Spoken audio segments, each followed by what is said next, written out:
Whenever people talk about female action heroes on television, Buffy and Wonder Woman are usually the ones that top the list. But my mind always goes to one warrior with a chakram and a battle cry so loud that it could scare half of ancient Greece. I'm talking about Xena. Lucy Lawless's Xena fought warlords, demons, soul snatchers, and still the toughest battle she could ever fight was with herself, within herself. Xena began as a warlord who left piles of bodies behind her and was supposed to be killed after just 3 episodes in Hercules. But thankfully people loved her, and here we are. The series can look very campy and cheesy today, but compared to television at the time, Xena was revolutionary. The series even helped stunt performers find their footing in a field dominated by men. And Zoë Bell, who worked as Lawless' stunt double, was later hired by Quentin Tarantino for Kill Bill after Tarantino became a Xena fan. So you see, Xena walked so Buffy Summers, Katniss Everdeen, and Arya Stark could run.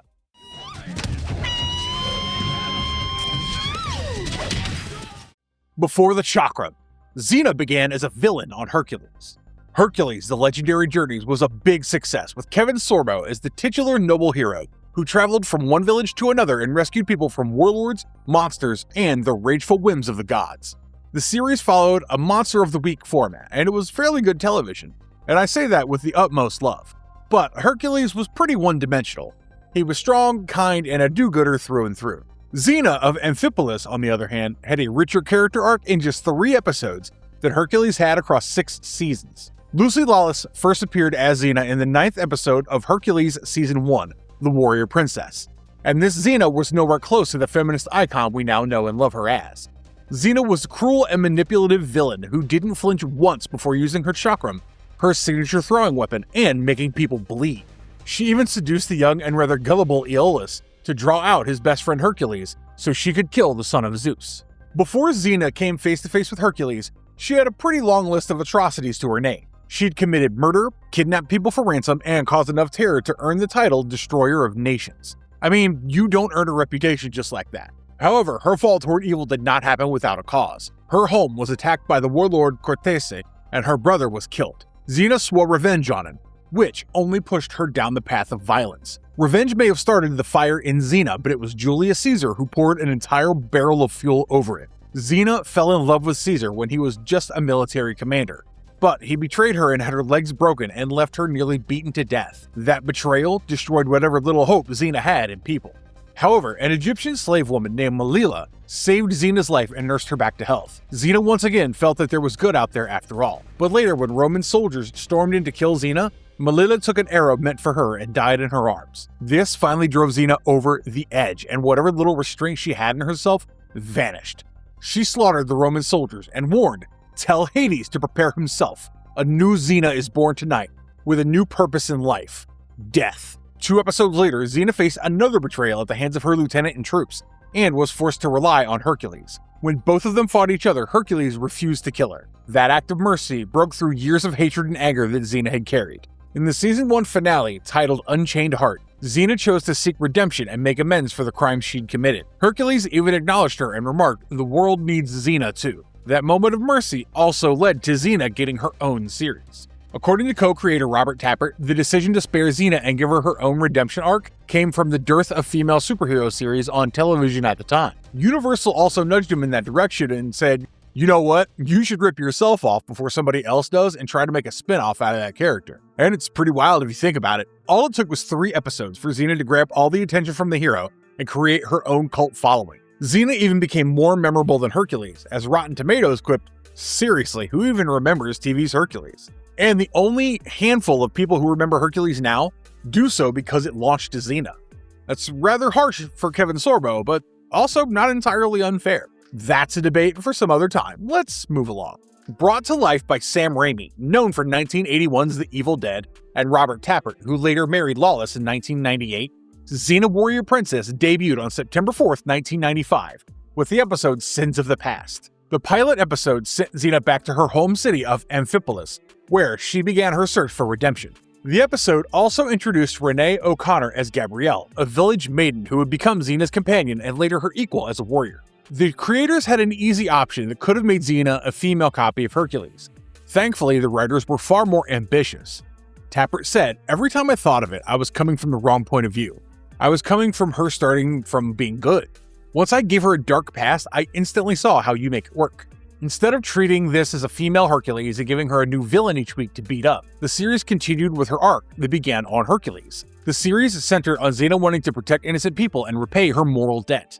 However, the darkness in her never truly disappeared. While her good deeds helped people, her past followed her everywhere, and that made her character far more complex than the flawless champion Hercules was. Xena came like a breath of fresh air and made a leap beyond earlier female action leads we had seen, such as the empowered yet often exploited women of Charlie's Angels. Xena was a warrior before she became a hero, and she was never reduced to just eye candy who needed male approval. You also see Xena's influence on later shows like Buffy the Vampire Slayer, where Buffy, much like Xena, led the story and made difficult moral choices. Gabrielle also helped peel back layers of Xena and kept her from being a lone warrior who spent every episode brooding. Gabrielle was brought in as an aspiring bard because Xena needed a companion, but she soon became more than just someone who was saved by Xena. So it happened that at the start of the Sins of the Past episode, Xena tried to leave her warrior life behind and buried her armor and weapons. But then she came across village girls who were under attack and saved them. One of those girls was Gabrielle, who just wanted to escape her arranged marriage setup and hence decided to travel with Xena. At first, Gabrielle was this young and naive girl who was fascinated by the warrior stories. While Xena had spent most of her life carrying her chakram into battlefields, Gabrielle barely knew anything beyond her village. But just like Xena, Gabrielle refused to remain helpless. Over time, Gabrielle became Xena's closest partner and soulmate. She joined the Amazons after receiving Princess Terrace's rite of caste and later became queen. But then she appointed Ephany to rule in her place so she could travel the road with Xena. While both characters, Xena and Gabrielle, had their own arcs of growth, the best part was that Gabrielle was not reduced to a copy of Xena, and we have to thank the creators for that. Both women were headstrong and principled, yet Gabrielle's pacifism and compassion were always at odds with Xena's warrior instinct. The series gave us two powerful women who might not have had the same worldview and certainly challenged each other, but still chose to stick together. While Xena's experience helped Gabrielle survive the brutal world, Gabrielle reminded Xena that there was good out there in the world, and that's why the world deserved protection. Their relationship had a huge impact on the lesbian community. Fans embraced Xena and Gabrielle as lesbian icons and role models. Lucy Lawless later said that it was something unusual for the time, but both O'Connor and she thought that it was cool. Executive producer R.J. Stewart also confirmed that the creative team knew about the lesbian subtext and found a way to play into the relationship through dialogue and jokes. Restricted by censorship and fearing the loss of viewers, the creators never openly acknowledged that Xena and Gabrielle were actually a thing in the show when it was on air. Tappert recalled that he even received a blunt warning from Universal. "You can't do that, we'll lose advertisers." But after it ended, they acknowledged the pair as soulmates and were thrilled that the series found a home among the LGBTQ+ community, who felt connected to Xena and Gabrielle. Mythology in a blender. What was Xena based on? Sorry to disappoint you, but Xena was never an authentic figure from Greek mythology to begin with. Hercules and Aeolus came from ancient myth, but Tappert and writer John Schulian created Xena for television, while Gabrielle and Callisto were also original characters created for the series. However, Xena still shared traits with women from Greek myth, and the most obvious connection to Xena was the Amazons. In Greek mythology, the Amazons were an all-women tribe of hunters and warriors who've made appearances in so many stories based on Greek mythology. Wonder Woman is one of the most famous ones that comes to mind right now. Set in a time of ancient gods, warlords, and kings, as the opening credits describe the series, it has its own universe, but borrowed heavily from actual Greek mythology. It had Ares, Zeus, and Aphrodite, along with lesser-known gods such as Nemesis, the god of retribution, Morpheus, the god of dreams, and Discord, known to the Greeks as Eris. Many early episodes of the series drew inspiration from famous myths. An episode from Season 1 titled Prometheus used the tale of Prometheus, while Hercules teaming up with Xena to free the Titan after he was chained by Hera. In the original myth, Prometheus was chained by Zeus and condemned to lose his magically restored liver to an eagle every day. Season 2's episode titled Ulysses followed Odysseus, under his Latin name Ulysses, on his long trip home and to reunite with Penelope. Season 1 also gave us a quick version of the Trojan War in the episode Beware Greeks Bury Gifts. And if you're a history geek, let me warn you that you won't find much historical accuracy here. The Trojan War, which lasted for 10 long years according to tradition, was over in just one episode. The heroes from unrelated periods appeared together whenever the plot demanded. King David of Israel, who lived around 1010 to 970 BCE, appeared centuries later. During Season 4, Greek gods and centaurs shared the screen with Romans. Clearly, Tappert loved this era because he later produced Spartacus, which also starred his wife Lucy Lawless and had appearances by Julius Caesar, Crassus, and briefly Pompey. However, the Roman material used was pretty accurate despite the loose dates. Caesar was really kidnapped as a young man by pirates and had them later executed. Pompey, Caesar, and Crassus really teamed up during the Roman Republic's decline, and the very infamous affair of Cleopatra and Mark Antony also made its way into Xena's storyline. But Greece and Rome were only the start. Xena also used Norse gods such as Loki and Odin, Hindu gods, Chinese characters, and the Old English epic hero Beowulf. The writers did not directly copy myths, but instead took familiar gods, heroes, and creatures to build new stories around them. Despite this anything goes method, Xena worked. This freedom allowed the writers to choose whatever suited their plot at that point in time. Xena's action also drew a lot from Hong Kong action cinema, which helped shape the character. Tappert has admitted to being an avid fan of Hong Kong cinema and has cited its heavy influence on Xena. Tappert openly admitted that he had based much of Xena's character on the fierce but morally complicated women played by Brigitte Lingxing-Xia in Hong Kong films such as The Swordsman 2 and The Bride with White Hair. That influence can be seen in the exaggerated martial arts, the massive leaps, swordplay, the characters who could breathe fire, and weapons that slice through air with loud whoosh effects. In fact, several scenes were directly inspired by Hong Kong films as well. The punishment scene you see in the episode Gauntlet, where Xena comes face to face with her own soldiers and has to pass through them as they strike her, was almost identical to a scene from the movie The Bride with White Hair. Then the ladder fight between Callisto and Xena has Hong Kong action written all over it. There was also another fight between Xena and Draco in the episode Sins of the Past, where both fought each other and balanced themselves on the villagers' heads and shoulders. Tappert has even confirmed that the last episode of Friend in Need was a tribute to a Chinese ghost story, which was a tribute to Evil Dead 2, and thus the series finale taking place in Japan was a deliberate choice.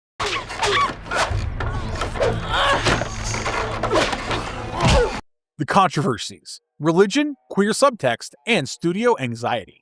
Xena and Gabrielle being a thing was a subtext that ran throughout the series. The viewers were also welcoming as gay bars hosted Xena nights, and a group known as the Marching Xenas even took part in gay pride parades. The pair deeply connected with queer viewers who had not seen much representation on mainstream television during the 1990s. However, Universal advised that the relationship between the two female leads be left ambiguous, and so the writers had to work around it. The viewers, of course, could choose whatever side of the fence they preferred. Many saw a profound friendship between two strong women, while others saw a love story quietly unfolding. However, years later, Lawless chose a side herself and said that the final mouth-to-mouth transfer of Sacred Water scene really cemented for her that Xena and Gabrielle were definitely gay. The show's habit of borrowing from mythology and religion caused another controversy. Xena began borrowing from the Greeks and Romans and molding it to suit its world. But soon, the series brought in figures from various cultures and religions. Although this gave writers more stories to explore, it created far graver problems for them. Greek mythology belonged to the ancient world, so tinkering with it didn't create much of a problem for the writers. But when they tried doing the same to other religious figures that still had millions of worshippers, that's where the trouble began. The 1999 episode titled The Way used versions of the Hindu gods Krishna, Hanuman, and other Hindu elements as part of Xena's spiritual journey. Several Hindu groups objected to the portrayal because Krishna was not a fictional fantasy figure to them. They argued that their deities had been trivialized and reduced to a mouthpiece for the writers. The situation worsened because Krishna was summoned to help Xena rescue Gabrielle. By that point, many viewers interpreted Xena and Gabrielle as soulmates and romantic partners, and that made it even more contentious for some protesters. One of the protesting groups viewed this as Krishna offering his divine help and approval to a homosexual relationship. After protests, the episode was pulled from worldwide syndication for several months, while Renaissance Pictures apologized and said that it had no plans to make further episodes involving Hindu deities and figures. Lawless also appeared in an introduction where she voiced that the promotion had no ill feelings towards the Hindu deities and had tried to represent Hinduism with the utmost respect.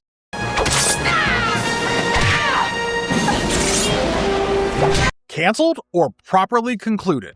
The answer is both. Xena had the grit and strength to go toe-to-toe with warlords and gods, but the Warrior Princess could not beat falling ratings. After 6 seasons, Xena Warrior Princess didn't end because the creators decided they'd had enough of it, or that they didn't have more material. Instead, the cancellation came early in the final season in October of 2000. While the dip in ratings was one of the reasons the series went off the air, syndication had also changed since the show first began. The show was pushed to weird time slots, which were sometimes late at night or before noon. Steve Rosenberg, who at the time was the president and distributor of Studios USA Domestic TV, blamed the drop in ratings on the odd scheduling. Because the series lost its primetime position and moved to odd weekend afternoons, fewer people around the world tuned in to watch it. Interestingly, Xena was still the highest rated hour-long action series in syndication at the time. Lawless has also confirmed that she already had plans to leave the show once her contract expired later in the year. So, this was bound to happen one way or another. I mean, they could have continued without the Warrior Princess, and they could have renamed it Gabrielle and the Remaining Warriors, but that doesn't really have the same ring to it, does it? Jokes aside,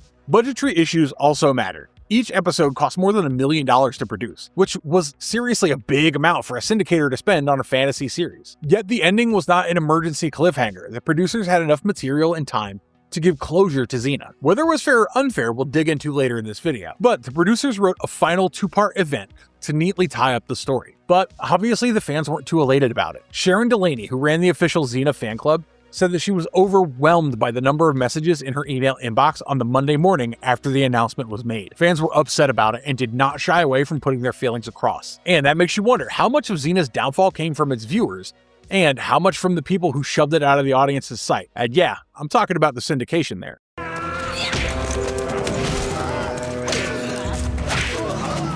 A friend in need. A message from Xena's past. If you're a Xena fan, and I'm assuming you are since you're still here watching this video, it's literally impossible not to have some opinions on the finale of the series. Xena fans who've watched the series know what I'm talking about. I mean, fans have argued over the finale as much as, if not more, than the Game of Thrones finale, and it's left a bad taste in its fans' mouths. Reactions vary from being angry at Tappert for almost ruining something as beautiful as this, to disappointed acceptance. And if you've seen the episode, you know that there's no middle ground here. This was the last episode of the series, and everyone wanted the warrior princess to go out with a bang. So, the pressure to deliver was there. So, how do you make an episode that can please everybody? Well, apparently you don't. Tappert's decision to kill off Xena drew enough flack, but the way it was carried out broke every Xena fan's heart. In case you haven't seen the episode, let me just sum it up for you real quick. The finale takes Xena and Gabrielle to Joppa, which is the series' fantasy version of Japan. They were there at Akemi's request, a woman Xena knew from her past. Akemi's spirit needed help and called for Xena to come to Joppa and free the souls of the dead who had been captured by a demon named Yoroshi, who plans on claiming thousands more. But that's not it. This was way too personal for Xena. Many years ago, when Xena was still a ruthless and barbaric warlord, she rescued Akemi from a warlord and traveled to Joppa with her. Akemi later asked Xena to teach her combat and the pinch, a technique that could kill a person after 30 seconds if done right. Xena and Akemi soon became close. However,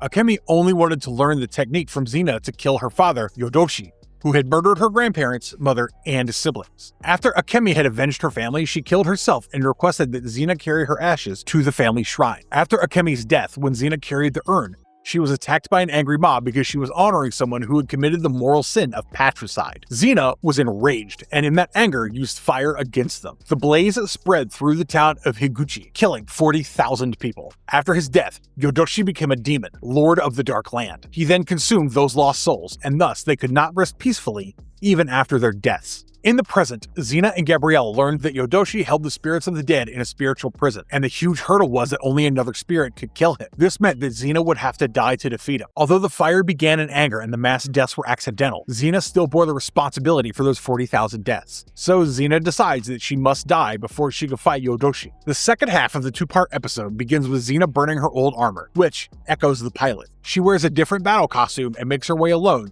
to a huge army. And for a moment, it feels like that old ruthless Xena is back again, a warrior who doesn't flinch against impossible numbers. But soon, Xena's on her knees while soldiers surround her and cut her down. She keeps fighting, but the final blow decapitates her. Gabrielle arrives a little too late and finds Xena's bloody chakram. On the other hand, Xena's soul reaches Akemi, who's delighted to see her. Akemi tells her that Yodoshi has enough power to dominate the dead. Here, a distraught Gabrielle vows to bring Xena back to the world of the living. And to do so, Xena must be cremated, and her ashes should be taken to the Fountain of Strength before the second sunset. Gabrielle burns Xena's body and makes her way to the fountain. In the end, Xena manages to kill Yodoshi and free the 40,000 souls he held captive. However, when Gabrielle begins pouring Xena's ashes into the fountain, Xena's spirit stops her. Xena tells her that the 40,000 souls can only find peace if she stays dead, and her atonement is part of the price. So, if Gabrielle resurrected Xena, the souls would lose their peace. Gabrielle is distraught, but eventually accepts Xena's decision. Writer R.J. Stewart defended Xena's choice and said, "In my vision, she had redeemed herself at last. But, Mr. Stewart, with utmost respect, I disagree.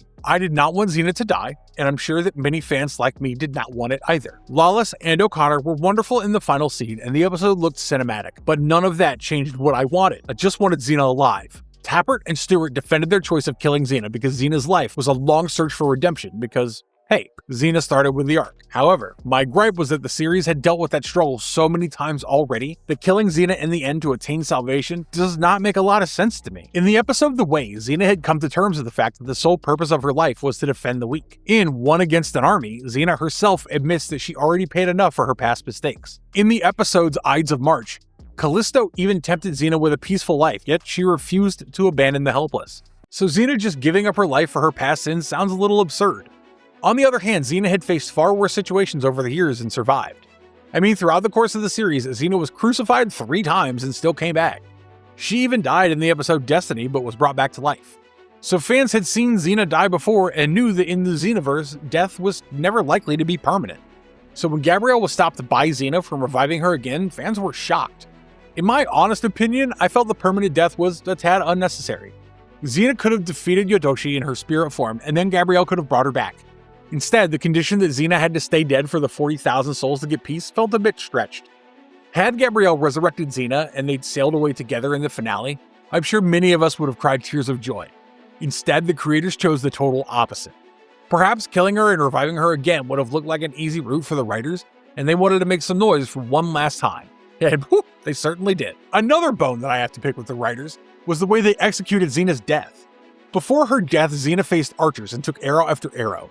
Watching her body writhe in pain was a sight I never imagined I'd see. But there it was, and it was horrible. Then the swordsman came toward her, and the screen suddenly turned red. And just like that, the warrior princess was gone. The scene was heart-wrenching. But the spirit Xena appeared so quickly in her red kimono that you hardly get a moment to register her death. Which kind of trivialized the impact of it all, at least for me. And if you thought seeing Xena die in a merciless death was upsetting, you have no idea how much worse it gets from there. Next, we see Gabrielle frantically searching for Xena's lifeless body, because she ultimately needed it to bring her back. She finds Xena headless, naked, mutilated body hanging from a tree, while her head is placed on a block. And I completely understand what the creators were going for, and I'm all for that. Seeing Xena's body like that pushed Gabrielle, who then killed the swordsman. But still, I hated it. There were other ways to motivate Gabrielle without displaying this level of savagery. And then the last scene. Man, it was such a tearjerker, and I still struggle to rewatch it without tears. I know they're fictional characters and nobody really died, but come on, the loss felt so personal.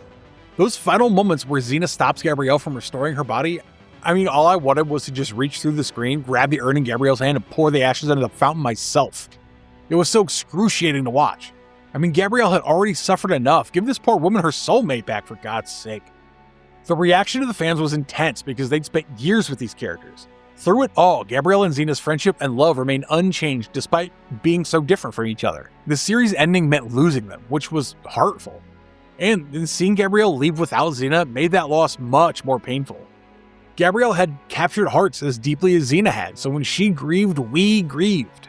Tappert, who directed and co-wrote the final episode, stood by the decision to kill Xena, and said he had no apologies for Xena dying. He added, "We certainly have taken the heat," and said that he had a friend who sent him emails and had gotten faxes and letters from so many people.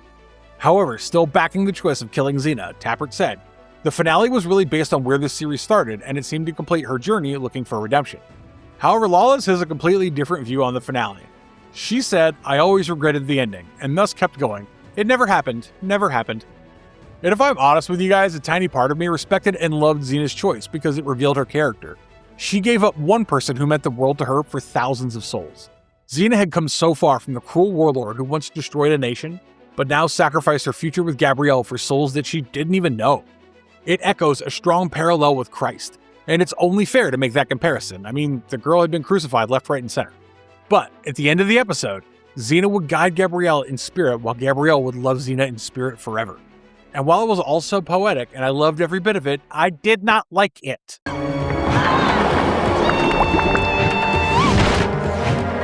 Where did the cast go after Xena? It's been more than 3 decades since Xena armed with a chakram made us fall in love with her. So what really happened after Lawless hung up her armor? And where did Zabriel, Joxer, and Ares go? We might have some answers to that. After the show ended, Lawless didn't really vanish. She merely traded the lead role of one fantasy series for a supporting role and ended up in Battlestar Galactica. She also has a CSI appearance because apparently every actor from the 1990s had to visit a crime scene before retirement.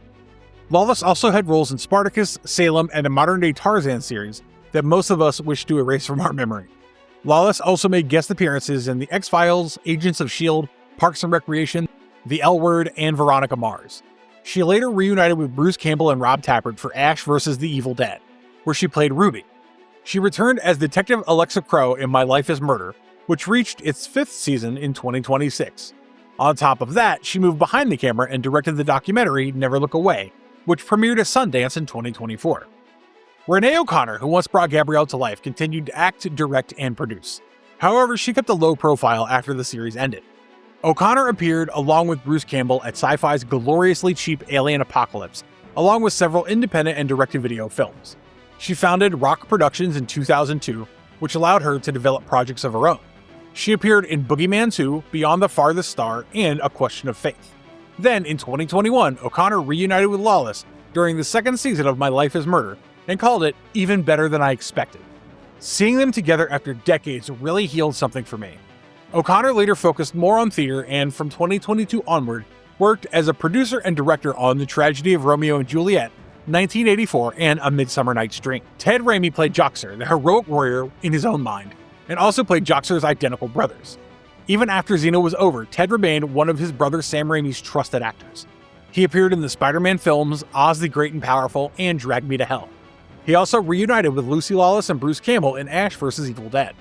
Outside of the family business, he appeared in The Midnight Meat Train, Supernatural, CSI, and Roger Corman's Attack of the 50-Foot Cheerleader. Raimi also played Sheriff Travis Heckett in the horror game The Quarry, and has continued to take film and television roles. Joxer may have lacked combat talent, but Ted Raimi has built one remarkably durable career. Karl Urban was still a little-known actor when he played the characters across Xena and Hercules. Julius Caesar became the major one, but he also portrayed Cupid, Male, and Kor. After Xena, Karl Urban became one of the biggest breakout stars from the series. He played Eomer in The Lord of the Rings, Kirill in The Bourne Supremacy, Vako in the Riddick films, and Dr. Leonard Bones McCoy in the rebooted Star Trek series. He also appeared in the 2012 Dredd, and while the film struggled to make money at the box office, Urban's performance was praised. He later led the science fiction series Almost Human, and lent his voice to the animated series Ark. Urban's biggest television role was in the very recent little show you may have heard of called The Boys, where he played Billy Butcher, the leader of a Black Ops team, and spent 5 seasons swearing and declaring war on superheroes. In 2026, Urban also played Johnny Cage in Mortal Kombat 2. Before Hudson Leak played Callisto, the arch-nemesis of Xena, she'd already made an appearance in Melrose Place. But Callisto really put Hudson on the map, and she appeared in the first 5 seasons before confirming that she would not return for the 6th and final season. After Xena, Hudson continued acting in films such as Cold Heart, Hallowed Ground, 1, 2, Mini, Paris Connections, and Blood Type. Her television work included Seventh Heaven, Nip Tuck, and Shark.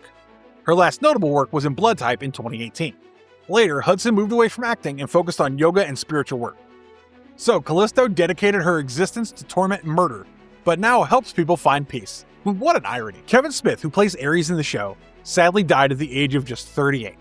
In 2002, after he had completed Warriors of Virtue 2 in China, and was preparing for a Hollywood role opposite Bruce Willis, he fell from a prop tower and suffered fatal injuries. Smith's story ended far too early, and a career that could have gone well beyond New Zealand television ended before he ever got the chance.